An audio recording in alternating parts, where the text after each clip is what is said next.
Hello, dear student, and welcome to the discussion on DPP 1 of Engineering Mechanics. And this DPP is for the chapter of Basic Concepts. तो चलिए शुरू करते हैं. Question number 1. Two structural members, one of which is in tension and another one is in compression, exert indicated force on joint O. Magnitude of the resultant R is. आप देख सकते हैं कि ये दो स्ट्रक्चरल मेंबर्स हैं, ठीक है, जिनको हम लोगों ने यहां पे जोड़ा हुआ है किसी तरीके से. एक मेंबर में कंप्रेशन फोर्स है और एक मेंबर में टेंसाइल फोर्स है. ओके, तो एक मेंबर में फोर्स कुछ इस डायरेक्शन में आ रहा है, एक मेंबर में इस डायरेक्शन में आ रहा है. आपको बताना है magnitude of the resultant force क्या होगा. ठीक है, अब देखो, वैसे तो मैंने आपको रिजल्टेंट का डायरेक्ट फॉर्मूला बताया है, लेकिन कई बार क्या होता है मालूम है, फॉर्मूले में वैल्यूज वगैरह पुट करते टाइम ना थोड़ा सा कंफ्यूजन हो जाता है. तो जितना आप अवॉइड कर सके फॉर्मूले, डायरेक्ट फॉर्मूले यूज करना, आप उतना कीजिए और नॉर्मल तरीके से इसको, मतलब बेसिक तरीके से इसको बनाइए. तो इसको कैसे बना सकते हैं, हम फोर्सेस को ना पहले रिजॉल्व कर लेते हैं. ओके, अब फोर्सेस को हम रिजॉल्व कैसे करेंगे, तो अगर मैं इस फोर्स की बात करूं, इसको अगर मैं रिजॉल्व करूं तो इसके दो कंपोनेंट कैसे बनेंगे, मैं यहां बस दिखाने के लिए स्कीमेटिक के लिए ऐसा बना रहा हूं, वरना रिजॉल्व करते टाइम ऐसा ऐसा आएगा, पॉइंट ओ पे लगेगा फोर्स, बट मैं यहीं पे ऐसा दिखा दे रहा हूं. तो ये एंगल है 30 डिग्री का, तो ये हो जाएगा 2 cos 30 और ये हो जाएगा 2 sin 30. राइट, तो x और y में मुझे फोर्सेस मिल गए इसके. अब ये जो फोर्स है इसका अगर मैं x और y कंपोनेंट निकालूं तो कैसा आएगा, इसका एंगल देखो, ये होगा एंगल थीटा, है ना. और अगर मैं यहां थीटा की साइन कॉस थीटा वैल्यू निकालूं ना, तो आपको बहुत दिलचस्प वैल्यूज देखने को मिलेंगी. देखो, ये 3 है, ये 4 है ना, तो पाइथागोरस से ये 5 आएगा. आप पाइथागोरस लगाइए, √3² + 4², ये 5 आएगा. ओके, ये ना बहुत फेमस एंगल है, आपको बहुत बार बुक्स में देखने को मिलेगा. क्यों? क्योंकि इसका साइन थीटा कॉस थीटा निकालना बहुत आसान है. आप देखिए, अगर मैं इसका साइन थीटा निकालूंगा तो ये हो जाएगा 4/5, और अगर मैं इसका कॉस थीटा निकालूंगा तो ये हो जाएगा 3/5, है ना. तो मैं साइन थीटा और कॉस थीटा को डायरेक्ट लिख सकता हूं. ओके, तो अब देखिए, इस फोर्स को अगर मैं रिजॉल्व करता हूं, मैंने ये एंगल थीटा लिया है, ठीक है, जैसे ये 30 था ना, तो ये एंगल थीटा है. तो अगर मैं इसको रिजॉल्व करता हूं तो ये हो जाएगा 3 cos थीटा और ये हो जाएगा 3 sin थीटा. ठीक है, किलो न्यूटन में फोर्सेस हैं. ओके, तो ये हो जाएगा आपका 3 × 4/5 यानी कि 12/5 और 3 sin sorry cos theta is 3/5,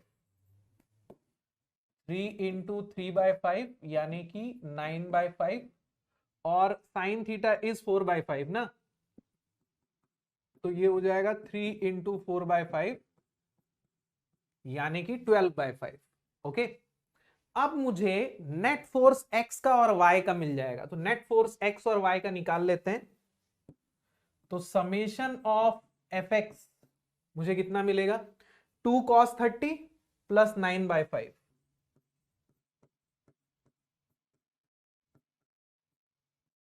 ठीक है, तो net force in the direction of x 2 cos 30 + 9/5, ये मुझे मिल रहा है 3.53 kilo Newton. Similarly summation of Fy, यहां से मुझे मिल जाएगा y डायरेक्शन का force 2 sin 30 plus, sorry minus, ये माइनस होगा 12/5. तो 2 sin 30 माइनस 12/5, मैंने डाउनवर्ड को नेगेटिव लिया है ना, तो -1.4 किलो न्यूटन आ रहा है. ठीक है, तो ये समेशन ऑफ fx जो है ये राइट साइड है, मैंने राइट साइड को पॉजिटिव लिया है, और ये डाउनवर्ड है. तो बस अब रिजल्टेंट निकाल लीजिए. Resultant will be √summation of fx का square plus summation of F Y का स्क्वायर। नेट फोर्स एक्स में है, नेट फोर्स वाई में है, तो यहां से आपको रिजल्टेंट की वैल्यू मिल जाएगी। तो root over 3.53 square plus 1.4 square, so I am getting around 3.79 kilo newton. आप चाहें तो आप इसका डायरेक्शन भी निकाल सकते हैं, है ना। आपको पता है कि फोर्स y डायरेक्शन में कितना है, x डायरेक्शन में कितना है, तो आप चाहें तो आप इसका एंगल भी निकाल सकते हैं रिजल्टेंट का, हॉरिजॉन्टल से x से या वर्टिकल y से। ओके, तो इस तरीके से आप बेसिक तरीके से भी क्वेश्चन बना सकते हैं। आप चाहें तो आप डायरेक्ट फॉर्मूला लगा लीजिए, आप ये एंगल निकाल लीजिए, ये एंगल आपको पता है, इन दोनों के बीच का एंगल आपको मिल जाएगा, और फिर आप डायरेक्ट फॉर्मूले में वैल्यू रख दीजिए। ओके, चलिए next question. To study the effect of 2 kilonewton tensile force in cable on the beam, it is replaced by its equivalent of two forces at A, Ft parallel and Fn perpendicular to the beam। मतलब question में ये बोल रहा है कि इस 2 kilo Newton के effect को स्टडी करने के लिए ना, मतलब ये जो 2 किलो न्यूटन का फोर्स है बीम में किस तरीके के स्ट्रेसेस प्रोड्यूस कर रहा है, इसको स्टडी करने के लिए हमने क्या किया, हमने इसके दो कंपोनेंट्स बना लिए, एक पैरेलल टू द बीम और एक perpendicular to the beam. Okay, आपको बताना है कि ये पैरेलल और परपेंडिकुलर वाले कंपोनेंट्स कौन से होंगे इनमें से। बड़ा आसान है, आपको करना कुछ नहीं है, आपको इस फोर्स को रिजॉल्व कर देना है, लेकिन हम यूजुअली हॉरिजॉन्टल और वर्टिकल डायरेक्शन में रिजॉल्व करते हैं, यहां हॉरिजॉन्टल और वर्टिकल डायरेक्शन में नहीं करना, यहां इसके पैरेलल और परपेंडिकुलर डायरेक्शन में करना है। मतलब आप ये मान लीजिए कि ये आपका टेंजेंशियल डायरेक्शन है, पैरेलल टू द बीम, और ये आपका नॉर्मल डायरेक्शन है perpendicular to the beam. Okay, this is your tangential direction and this is your normal direction. तो अपने को एक्स और वाई में ना करके इन दोनों डायरेक्शन में फोर्स को रिजॉल्व करना है। ओके, तो अब मुझे क्या करना है, ध्यान से देखिएगा, ये मेरा नॉर्मल है ना, और ये टेंजेंशियल है। अब इन दोनों में से किसी एक के साथ आप एंगल निकाल लीजिए, ठीक है। तो यहां देखिएगा, आपको ये वाला एंगल दिया हुआ है, इसके बीम के और हॉरिजॉन्टल के बीच का एंगल आपको दिया हुआ है, मतलब ये वाला एंगल आपको दिया हुआ है, दिस इज 30 डिग्री, और ये वाला एंगल आपको दिया हुआ है 20 डिग्री, है ना। तो इस एक्सेस और इसके बीच का टोटल एंगल कितना हो जाएगा, 50 डिग्री हो जाएगा। देखिए, ये जो बीम है ये हॉरिजॉन्टल से 30 डिग्री बना रही है, और ये हॉरिजॉन्टल और केबल के बीच का एंगल 20 डिग्री है, तो ये टोटल एंगल 50 डिग्री है। तो बस अब आपका काम हो गया है, आपको एक फोर्स कुछ ऐसा मिलेगा, this will become your 2 cos 50, और एक कंपोनेंट आपको कुछ ऐसा मिलेगा, this will become 2 sin 50, sorry, है ना। So Ft is equal to 2 cos 50 and Fn is equal to 2 sin 50। ठीक है, अब आप देख सकते हैं 2 cos 50 कितना आ रहा है, 1.28 किलो न्यूटन के आसपास आ रहा है, एंड 2 sin 50 आ रहा है 1.53 किलो न्यूटन के आसपास। तो Ft is 1.28 kilo Newton and Fn is 1.53 kilo Newton. यहां ना हमेशा सीक्वेंस देख लेना, कई बार गड़बड़ करने के लिए क्या करता है, सीक्वेंस यहां बदल देता है, Fn और Ft पूछ देगा और दोनों ऑप्शन दिए रहेंगे। तो Ft 1.28 and Fn 1.53, 1.28 and 1.53, yes, D is the correct answer. ठीक है, चलिए अब आते हैं नेक्स्ट सवाल में। Angle of resultant force of the two forces shown in figure from x axis in clockwise direction is. Resultant force का angle पूछ रहा है बेटा, और एक्स एक्सिस से पूछ रहा है। यहां डायरेक्ट फॉर्मूला यूज करने वाले ना थोड़ा कंफ्यूज हो सकते हैं, क्योंकि यहां फोर्सेस जो है वो अपन यूजुअली एक फोर्स एक्स में ले लेते हैं और दूसरा फोर्स कुछ एंगल पे रहता है। यहां एक ऐसा दिया एक ऐसा दिया है, कोई बात नहीं, डायरेक्ट फॉर्मूले में कंफ्यूजन हो रहा है, मैं हमेशा अवॉइड करता हूं क्योंकि उसमें कंफ्यूजन होता है, मेरी गलती हो जाती है। तो मैं क्या करता हूं, सिंपल, ये फोर्स तो पहले से y में है ना, इस फोर्स को आप रिजॉल्व कर लीजिए, इस फोर्स को आप रिजॉल्व कर लीजिए, तो आपको एक तो x कंपोनेंट मिल जाएगा और एक y कंपोनेंट मिल जाएगा। x कंपोनेंट कितना हो जाएगा, ये एंगल 60 डिग्री है, तो ये हो जाएगा 600 साइन 60 और ये हो जाएगा 600 कॉस 60। ठीक है, अब आपको रिजल्टेंट जो मिलेगा इन दोनों के बीच में ही मिलेगा, है ना। देखिए अब आपका टोटल फोर्स, अब आपके दो फोर्स बन गए हैं, ओके, अब आपके दो फोर्स बन गए हैं, एक x में आ रहा है और एक y में आ रहा है। ठीक है, ये हो गया आपका 600 साइन 60 और ये हो गया 400 प्लस 600 कॉस 60। ठीक है, अब जो रिजल्टेंट होगा इन दोनों के बीच में ही होगा ना कहीं, resultant will be somewhere between them.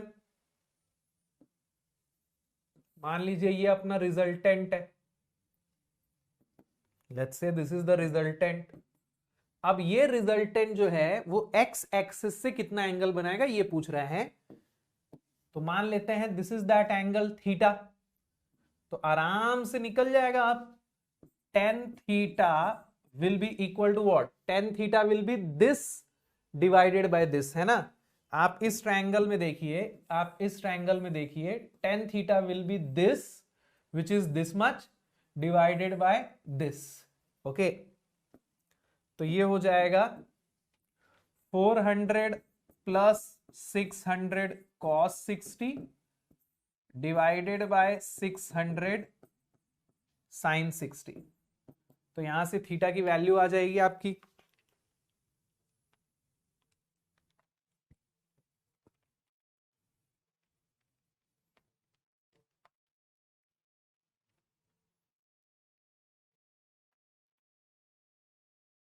53.41 degree.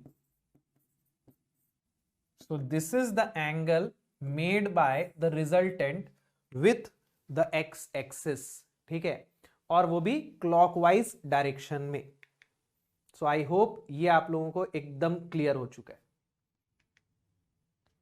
Next question है, resultant of two forces acting at 60 degree is 7 newton and when acting at right angles is √34 newton, forces are. इस टाइप के क्वेश्चन ना बहुत बार पीएसयू एग्जाम्स में पूछे जा चुके हैं। रिजल्टेंट ऑफ दो फोर्स जब दोनों 60 डिग्री पे लग रहे हैं तो 7 न्यूटन है, और जब दोनों राइट एंगल पे लग रहे हैं तो √34 न्यूटन है। उन फोर्सेस की वैल्यू बताइए। अब देखिए इस क्वेश्चन को ना ऐसे अगर आप सॉल्व करने जाओगे ना तो थोड़ा सा लंबा पड़ता है, मैं आपको बता देता हूं कैसे। देखिए दोनों के एंगल अगर 60 डिग्री है तो 60 न्यूटन, राइट एंगल पे है तो √34 न्यूटन। तो पहला ऑप्शन आपका क्या हो जाता है, देखिए R का फॉर्मूला क्या है, R is √f1 square plus f2 square plus 2f1 f2 cos theta, where theta is the angle between f1 and f2, है ना। तो आप देखिए पहला जो ऑप्शन है वो बोल रहा है कि जब थीटा 60 डिग्री है तो रिजल्टेंट 7 न्यूटन है। तो मैं इसको ऐसा लिख सकता हूं क्या, इसको 7 स्क्वायर कर देता हूं। f1 और f2 दोनों अननोन है, तो f1 square plus f2 square plus 2f1 f2 cos 60 degree, ठीक है। तो एक इक्वेशन ये बन गई। दूसरी इक्वेशन बोल रहा है जब दोनों राइट एंगल पे हैं तो √34, तो √34 का स्क्वायर करोगे तो 34 ही आएगा, f1 square plus f2 square, okay. अब देखिए यहां 2f1 f2 cos थीटा मैं कर नहीं रहा हूं क्योंकि cos 90 क्या हो जाएगा, 0 हो जाएगा ना, तो ये वैल्यू तो 0 हो जाएगी। तो यहां से f1 square plus f2 square की वैल्यू आ गई है, उसको यहां आप पुट करोगे, ठीक है, उसको यहां आप पुट करोगे तो f1 इंटू f2 की वैल्यू आ जाएगी। इन दोनों इक्वेशन को सॉल्व करके फिर आपको मिलेगा आंसर, ठीक है। देखिए f1 square plus f2 square is 34 ना, तो ये हो जाएगा 7 square equals to 34 plus 2f1 f2 cos 60 तो यहां से F1 इंटू F2 की वैल्यू आ जाएगी, कैसे आ रही है, 7 square minus 34 divided by 2 cos 60, तो ये आ रही है 15। F1 इंटू F2 आ रहा है अपना 15। अब बस, अब आपको ना पूरा सॉल्व करने की जरूरत नहीं है, F1 इंटू F2 15 होना चाहिए। तो बेटा इनमें से चारों में से कौन सा ऑप्शन है जिसमें F1 इंटू F2 15 है, सिर्फ यही ऑप्शन है जिसमें F1 इंटू F2 15 है। ओके, इतना करने की भी जरूरत नहीं है, अगर आप ये चेक कर लो ना कि F1 square plus F2 square 34 किस में आ रहा है, तो भी काम बन जाता है। देखिए F1 square plus F2 square 34, ये तो होगा नहीं, 3 का स्क्वायर 9, रूट ओवर 5 का स्क्वायर 5, ये भी नहीं हो रहा है ना, यही होगा 3 का स्क्वायर प्लस 5 का स्क्वायर जो आपको 34 देगा। तो बस यही एक ऑप्शन है जो सेटिस्फाई कर रहा है F1 square plus F2 square equals to 34। Okay, तो आप चाहें तो यहां से भी कर सकते हैं या तो यहां से भी कर सकते हैं, ठीक है। चलिए इसी के जैसे एक और सवाल, resultant of two forces acting at 60 degree is root over 13 and acting at right angle is root over 10, forces are. अब देखो आपको ऑलरेडी पता चल गया है इसका trick, F1 square plus F2 square will be equal to root over 10 का square यानी कि 10। तो बेटा F1 square plus F2 square 10 होना चाहिए, पहले वाले से आएगा क्या, 1 का स्क्वायर 1, 2 का स्क्वायर 4, ये तो नहीं होगा। दूसरे वाले से 1 का स्क्वायर 1, रूट ओवर 2 का स्क्वायर 2, ये भी नहीं होगा। तीसरे वाले से 1 का स्क्वायर 1 और 4 का स्क्वायर 16, ये भी नहीं होगा। ओके,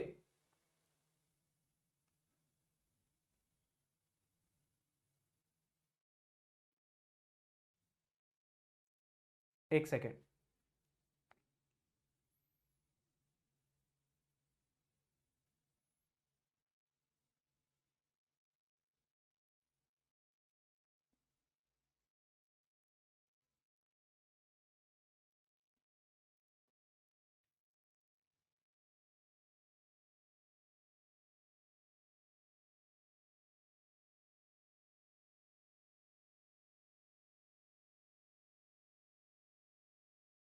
ये 3 न्यूटन होगा, ठीक है। I am so sorry, this must be 3 Newton.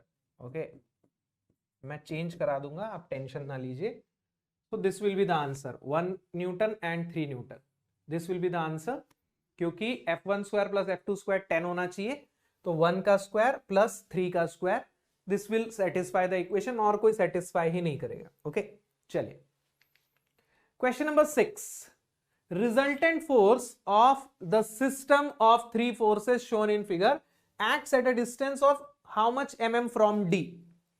आपको देखिए इस तरीके का एक मेंबर दिया हुआ है जो D पे बोल्टेड है, इसमें 3 पैरेलल फोर्सेस लग रहे हैं, 2400 न्यूटन, 600 न्यूटन, 400 न्यूटन, अलग अलग डिस्टेंस पे D से। इन तीनों फोर्सेस का अगर मैं रिजल्टेंट लूं तो वो D से कितने डिस्टेंस पे होगा, सवाल में ये पूछ रहा है। ऐसा क्वेश्चन हम कर चुके हैं, आपको करना कुछ नहीं है, सबसे पहले तो आपको रिजल्टेंट निकाल लेना है। अब देखो रिजल्टेंट इसका कितना होगा, अभी मुझे रिजल्टेंट का डायरेक्शन पता नहीं है, लेकिन इतना तो पता है भाई कि ये 2400 न्यूटन है और ये 600, 400, 1000 न्यूटन है, तो ऑब्वियसली जो बड़ा वाला फोर्स है उसी की डायरेक्शन में रिजल्टेंट आएगा। इतना तो सबको ही समझ में आ गया होगा। तो रिजल्टेंट को मैं मान लेता हूं यहां कहीं लग रहा है, अभी मुझे पता नहीं कितने डिस्टेंस पे लग रहा है, तो मान लेते हैं this is the resultant R, जो कि यहां से D से X डिस्टेंस पे लग रहा है।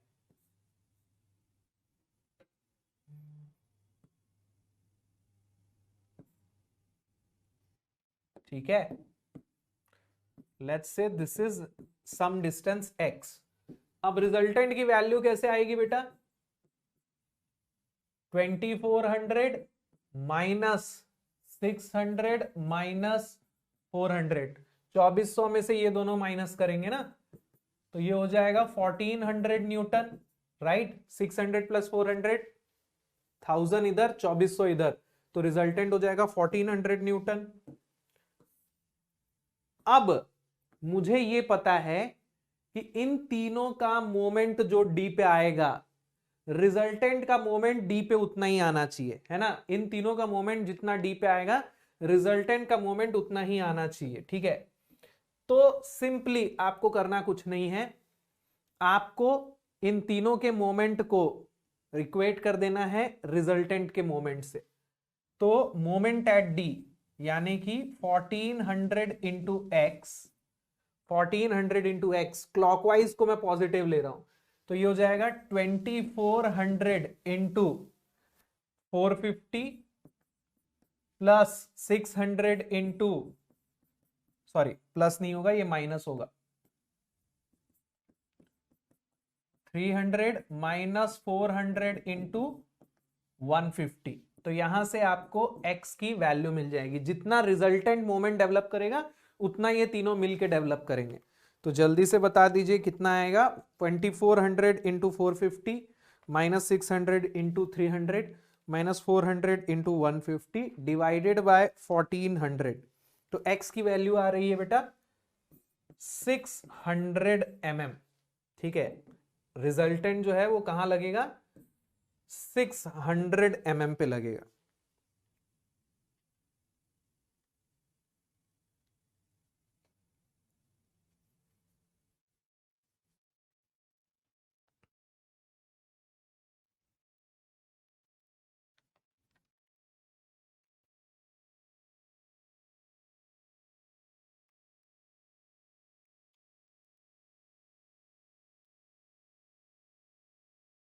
चलिए नेक्स्ट क्वेश्चन।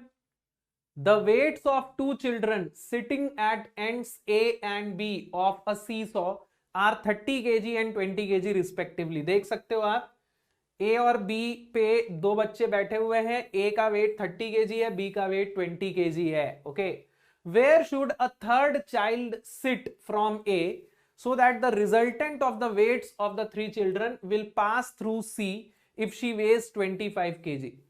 आपको क्वेश्चन में ये बताना है कि एक तीसरे बच्चे को हम बैठा रहे हैं, उस तीसरे बच्चे को कहां बैठाएं जिससे कि रिजल्टेंट जो हो वो सी से पास हो।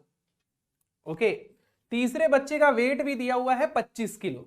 ओके, अब देखिए आपको जो तीसरा बच्चा बैठाना है, जाहिर सी बात है ए का वेट ज्यादा है, बी का वेट कम है, तो तीसरे बच्चे को ए के ज्यादा पास हम बैठाएंगे ताकि रिजल्टेंट सेंटर पे आए ना। अभी देखिए ए का वेट ज्यादा है, बी का वेट कम है, तो अभी रिजल्टेंट जो होगा वो ए से थोड़ा ज्यादा नजदीक होगा ना। अगर मुझे उसको बीच में लेके आना है तो जो तीसरा बच्चा होगा मुझे वो बी के थोड़ा पास लेके आना पड़ेगा, तब रिजल्टेंट यहां से खिसक के सी पे पहुंचेगा। ओके, अब ये रिजल्टेंट होगा कितना, तो ये अपना सीसॉ है मान लो, ठीक है। ये ए है, ये बी है, और ये है सेंटर सी। ये 6 फीट है, ये 6 फीट है ना, 6 फीट है। अब सी पे रिजल्टेंट लेके आना है।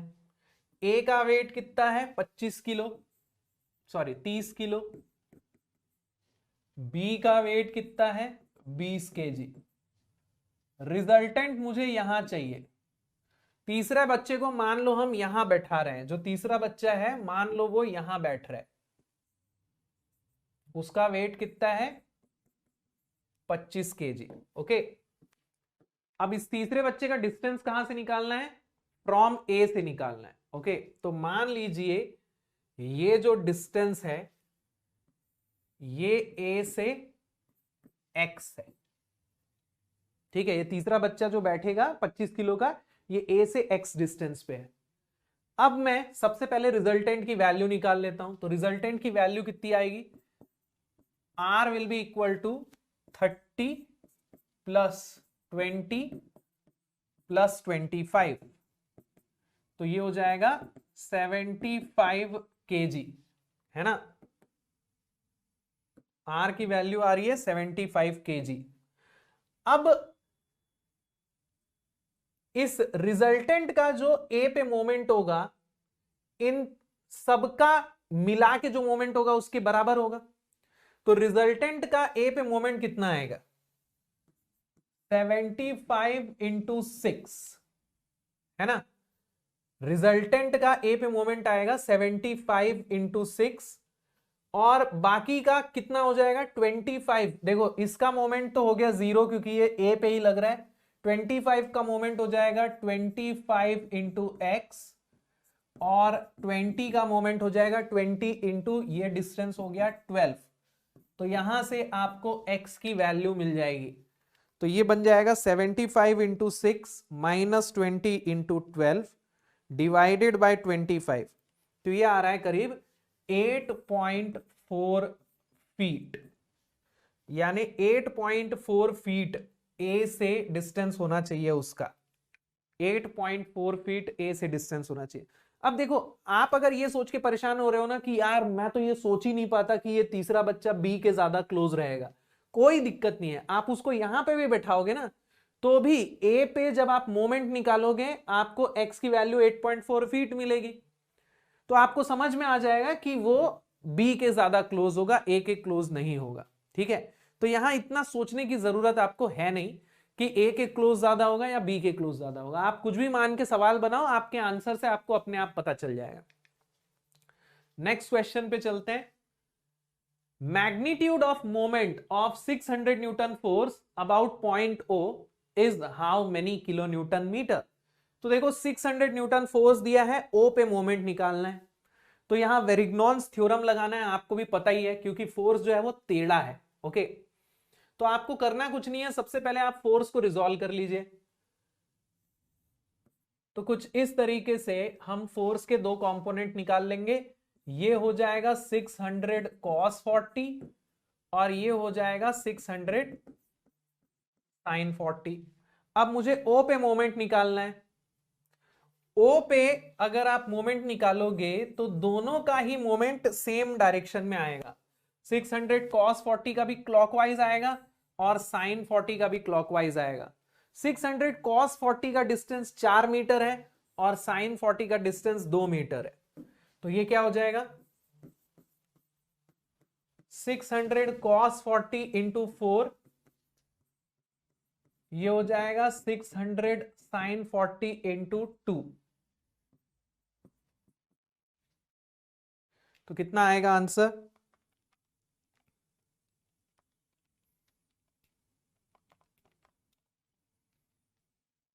ये आ रहा है करीब 2609.85 न्यूटन मीटर।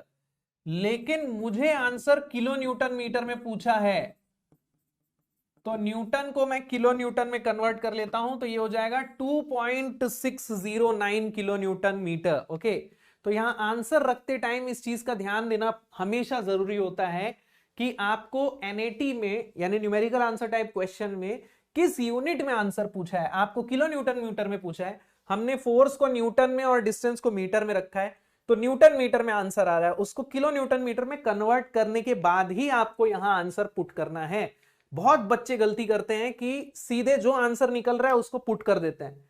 कभी आपको यूनिट कुछ और पूछा होगा, कभी आपको कोई और चीज पूछी होगी। आपको ध्यान देना बहुत जरूरी है कि क्या पूछा है और किस यूनिट में पूछा है। ठीक है, चलिए तो अब चलते हैं अगले सवाल पे। Magnitude of moment of 600 Newton, sorry ये 600 न्यूटन नहीं है, ये 30 Newton. Magnitude of moment of 30 Newton force about point A is. ये जो 30 न्यूटन का फोर्स है इसका मैग्नीट्यूड पूछा है अबाउट पॉइंट ए। अब यहां पे भी हमें वेरिग्नॉन्स थ्योरम लगाना है, लेकिन यहां पे ना एक चीज का आपको ध्यान रखना पड़ेगा। किस चीज का ध्यान रखना पड़ेगा, यहां पे डिस्टेंसेस भी थोड़ा सा सोच के निकालना पड़ेगा। अब देखिए अगर मैं इसके दो कंपोनेंट लूं, यहां एंगल में टेंशन लेने की जरूरत ही नहीं है क्योंकि इसका एंगल 45 डिग्री है। ठीक है, तो ये एंगल भी 45 ही होगा। ओके, आप इसको थीटा लो या 90 माइनस थीटा लो, दोनों 45 ही आएगा। तो यहां ज्यादा एंगल के लिए सोचने की तो जरूरत ही नहीं पड़ेगी, ये 45 हो जाएगा। ठीक है, लेकिन आपको यहां डिस्टेंसेस भी थोड़े से निकालने पड़ेंगे। ये हो जाएगा 30 cos 45 और ये हो जाएगा 30 sin 45। ओके, अब देखो यहां पे डिस्टेंसेस, ये 1.6 मीटर दिया हुआ है ना,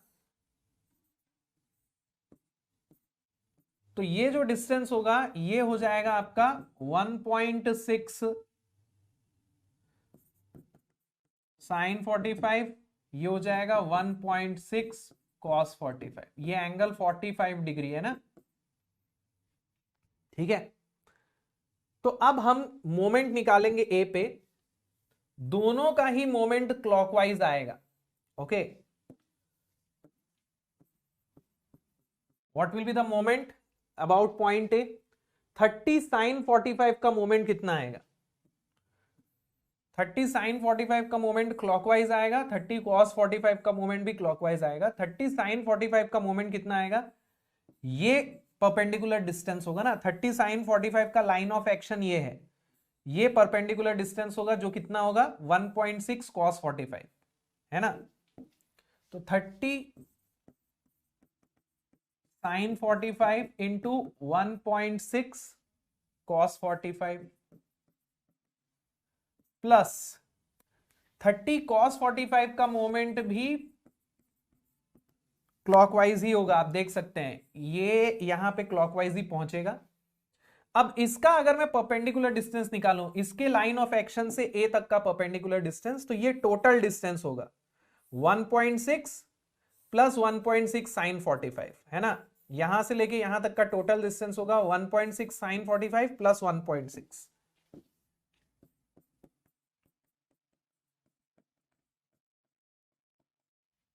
तो यहां मोमेंट अबाउट पॉइंट ए आपको कितना मिल जाएगा,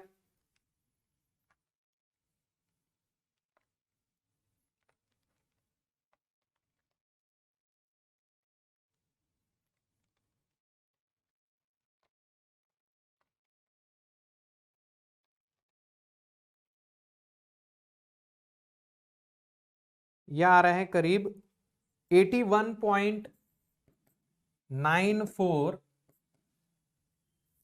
Newton metre, 81.94 newton metre. So this is the moment of this force 30 Newton about point A.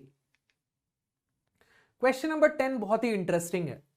A rigid and thin L-shaped bracket is fixed to the wall at point B and a force F is applied at point A. देखिए ये L shape का bracket है जो B पे fix है और यहां एक फोर्स अप्लाई कर रहे हैं थीटा एंगल पे।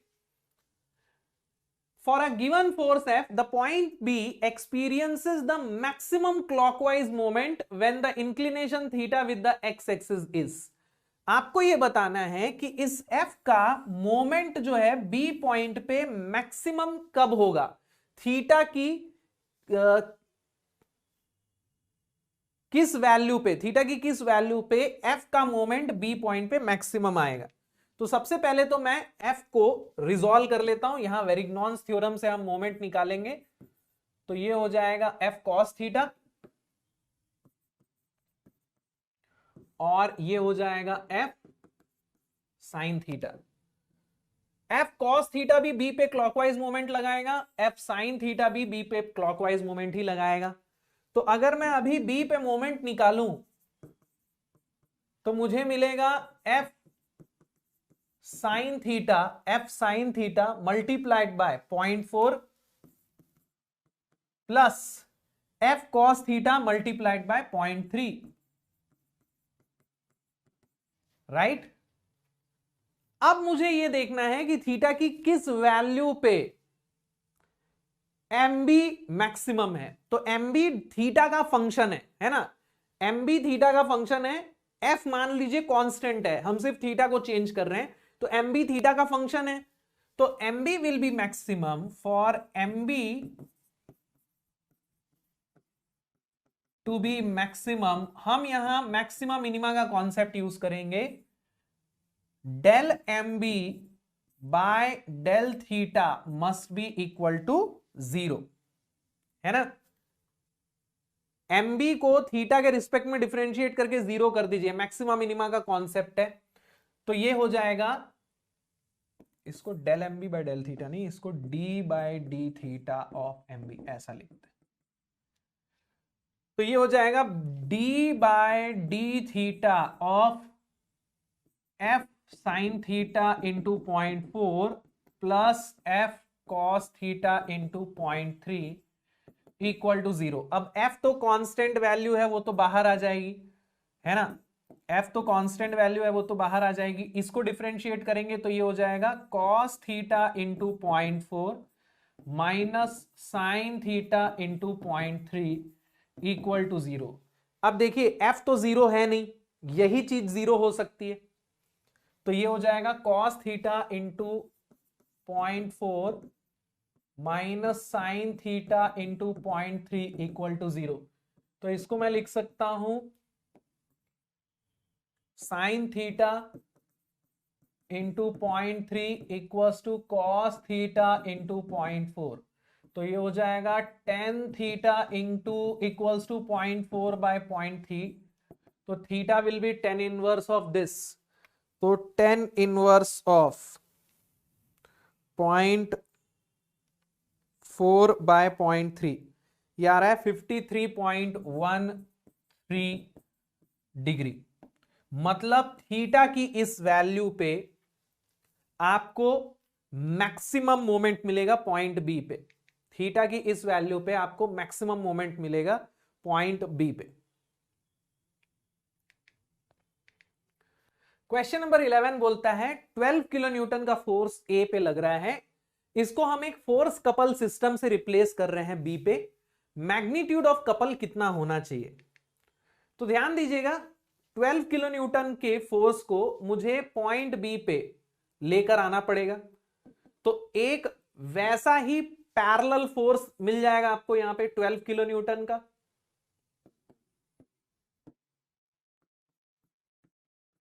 जैसा फोर्स यहां लग रहा है ना एग्जैक्टली ऐसा ही एक फोर्स यहां मिलेगा और एक मोमेंट मिलेगा। तो ये 12 किलो न्यूटन का मोमेंट बी पे क्लॉकवाइज आएगा ना, 12 किलो न्यूटन का मोमेंट बी पे क्लॉकवाइज आएगा और ये मोमेंट आएगा कितना, इस डिस्टेंस को कैलकुलेट करना पड़ेगा। This will be the distance. अब ये डिस्टेंस कैसे निकालेंगे बेटा, 5 मीटर 4 मीटर, तो ये डिस्टेंस d कितना हो जाएगा, d will be √4 square plus 5 square Pythagoras से, है ना। सो √4 स्क्वायर प्लस 5 स्क्वायर ये आ रहा है 6.403 मीटर। तो ये हो जाएगा 12 इंटू 6.403।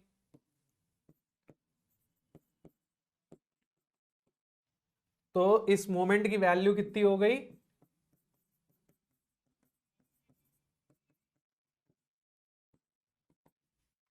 ट्वेल्व इंटू 6.403 ये आ रहा है 76.837 kilo newton metre, 76.837 kilo newton metre. ठीक है,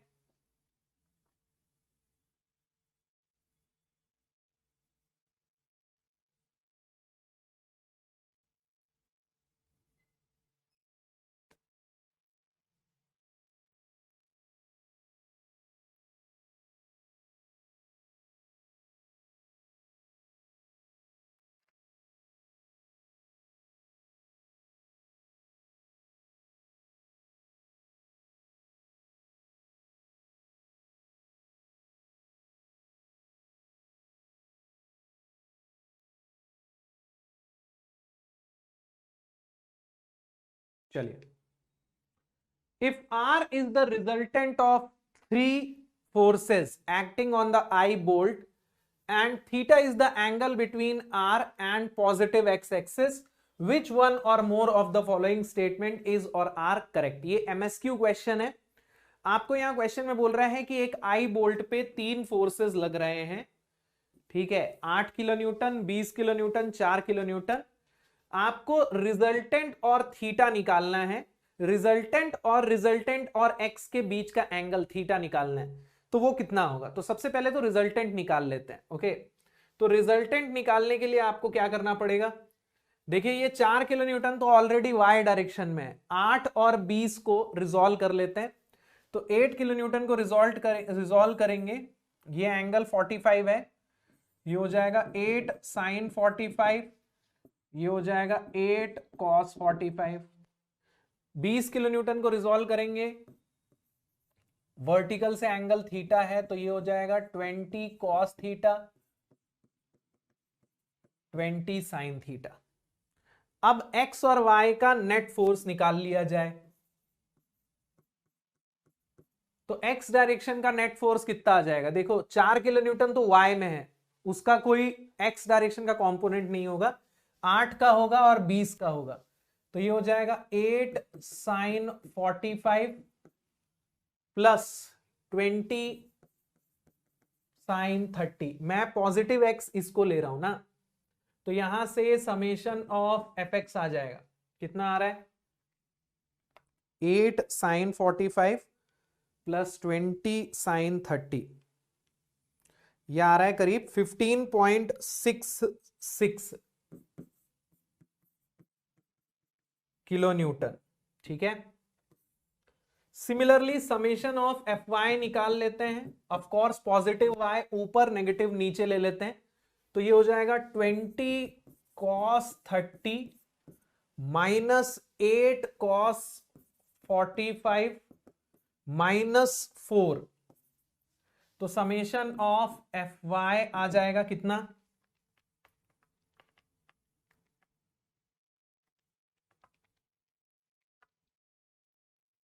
यह आ रहा है 7.66 किलो न्यूटन, पॉजिटिव ही आ रहा है। ठीक है, तो अब मुझे summation of F X summation of F Y मिल गया, मतलब एक्स और वाई कंपोनेंट मुझे मिल गया है। और देखो ये भी पॉजिटिव है यानी पॉजिटिव एक्स, ये भी पॉजिटिव है यानी पॉजिटिव वाई। तो 15.66 और 7.66 मुझे अब दो फोर्सेस मिल चुके हैं।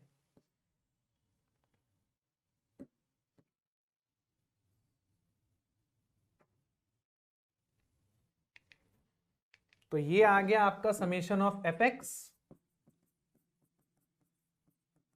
15.66 और ये आ गया आपका समेशन ऑफ एफ वाई 7.66। तो जो रिजल्टेंट होगा इन दोनों का ऐसा कुछ आएगा, है ना?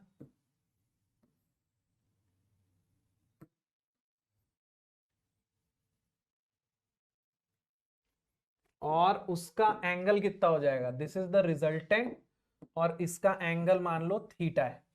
तो रिजल्टेंट की वैल्यू क्या हो जाएगी? रूट ओवर 15.66 का स्क्वायर प्लस 7.66 का स्क्वायर। तो रिजल्टेंट का मैग्नीट्यूड हो जाएगा रूट ओवर 15.66 का स्क्वायर प्लस 7.66 का स्क्वायर, 17.43 किलो न्यूटन।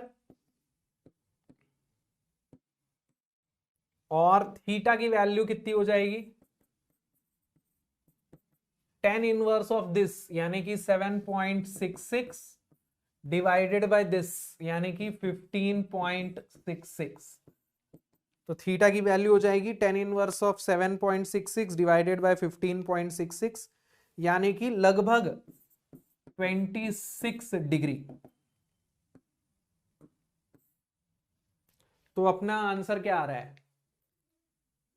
17.43 रिजल्टेंट है और थीटा 26 पॉइंट समथिंग है ना। So B and C are the correct answers.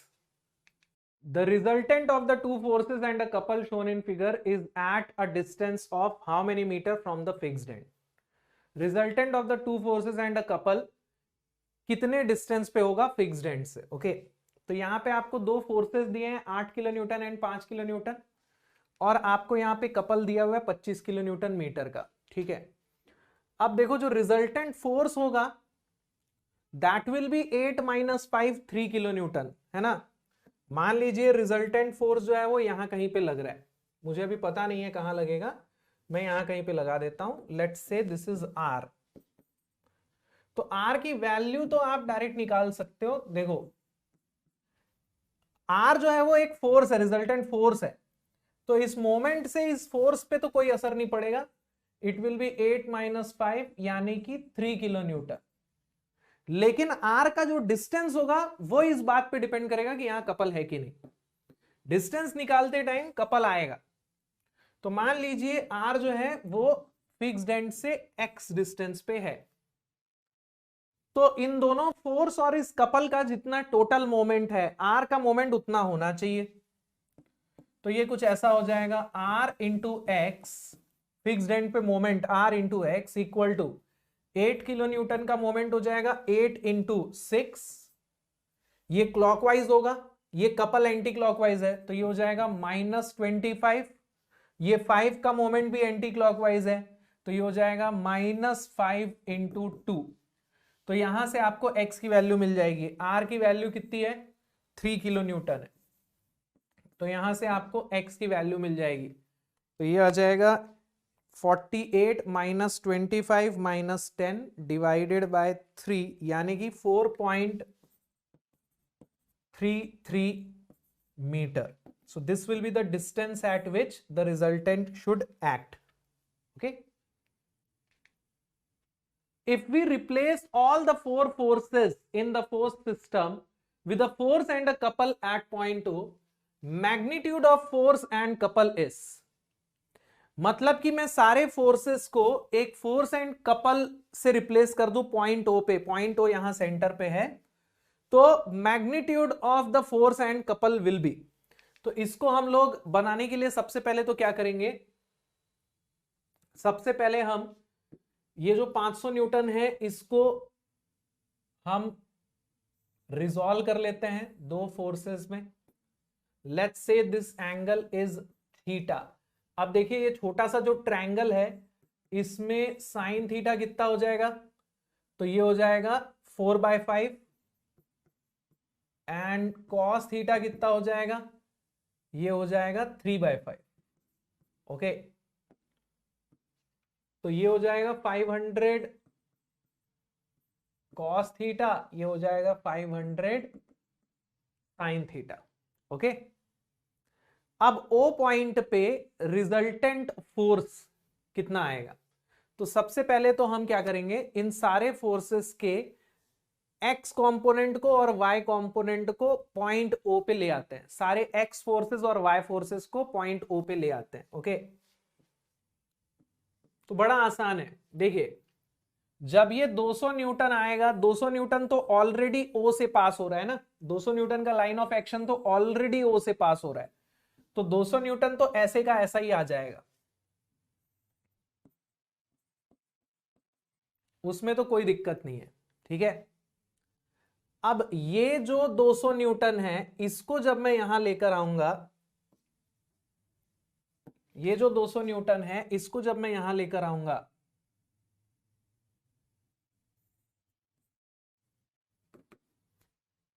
खिचड़ी पक जाएगी यहां पे।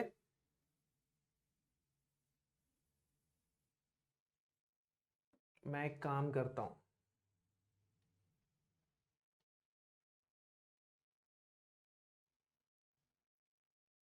मैं एक एक करके सबको लेकर आता हूं। ठीक है, तो सबसे पहले तो मैं इस 200 न्यूटन को लेकर आता हूं। ओके, तो ये 200 न्यूटन तो यहां आ गया, और इस 200 न्यूटन के यहां आने पे आपको कोई भी मोमेंट नहीं मिलेगा क्योंकि ये ऑलरेडी पॉइंट ओ से पास हो रहा है। ठीक है, अब मैं इस 200 न्यूटन को लेकर आऊंगा, सॉरी सॉरी,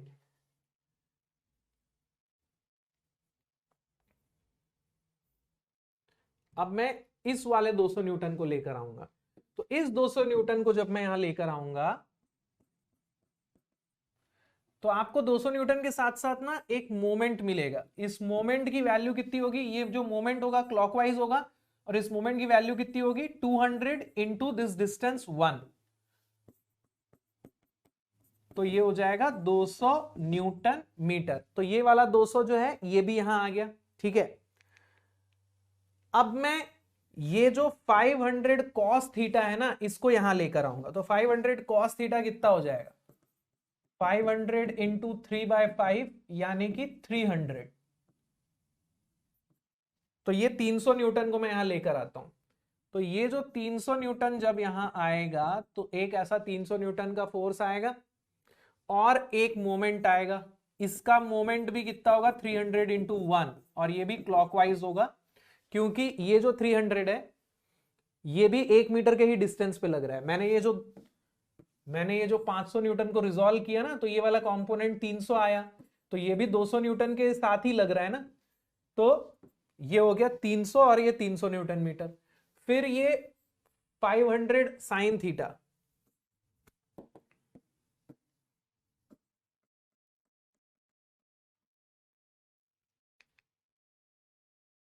और ये 500 साइन थीटा है, इसको 5 साइन थीटा लिख दिया है। तो 500 साइन थीटा मतलब 500 इंटू 4/5 मतलब 400 न्यूटन, है ना।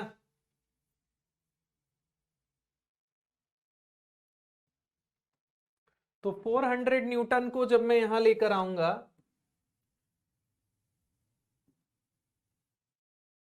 तो ये कुछ ऐसा आएगा 400 न्यूटन, ठीक है। और इसका मोमेंट जो आएगा वो एंटी क्लॉकवाइज आएगा, ये ऐसा लग रहा है, तो एंटी क्लॉकवाइज मोमेंट आएगा और कितना हो जाएगा 400 into this distance 2.5, anti clockwise आएगा 400 इंटू 2.5, है ना। ये टोटल डिस्टेंस 2.5 होगा, तो 400 इंटू 2.5 कितना हो जाएगा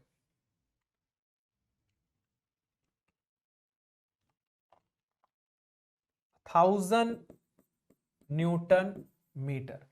एंड लास्ट 750 न्यूटन, तो 750 न्यूटन को यहां लेकर आएंगे तो ये हो जाएगा 750 न्यूटन, और इसका मोमेंट क्लॉकवाइज आएगा, तो 750 इंटू 1.25, तो ये कितना हो जाएगा 750 इंटू 1.25 937.5 न्यूटन।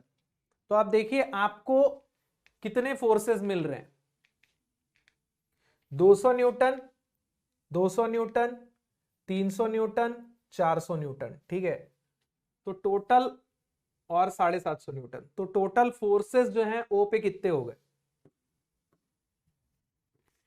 टोटल फोर्स जो है ओ पे कितना हो गया, ये 200 और ये 200 तो कैंसिल हो जाएगा, ये 300, ये 400 और ये 750, तो आपको कुछ इस तरीके से फोर्स मिलेगा।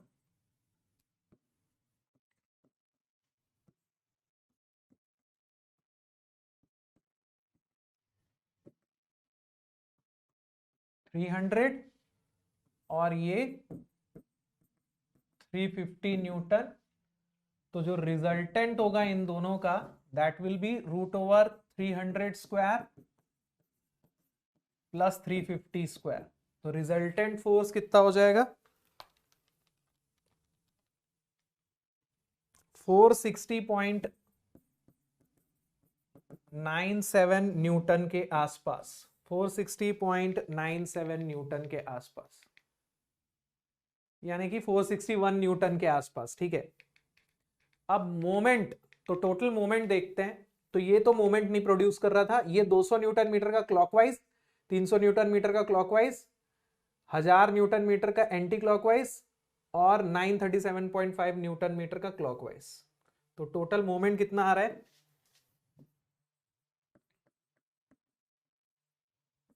क्लॉकवाइज मोमेंट आ रहा है total 200 newton metre. Moment about point O में सीधे ही लिख देता हूं, 200 न्यूटन मीटर का क्लॉकवाइज प्लस 300 न्यूटन मीटर का clockwise, 1000 anti clockwise, 937.5 clockwise.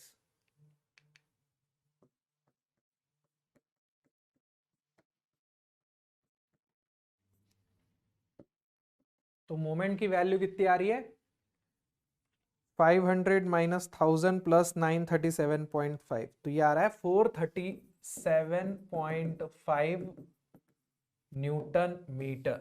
Okay, तो लगभग 461 न्यूटन और 437.5 न्यूटन मीटर, मतलब लगभग this is the answer, 461 Newton and 437.5 मतलब लगभग 438 Newton meter. Okay. So this is how you can find the net force and moment. Thank you.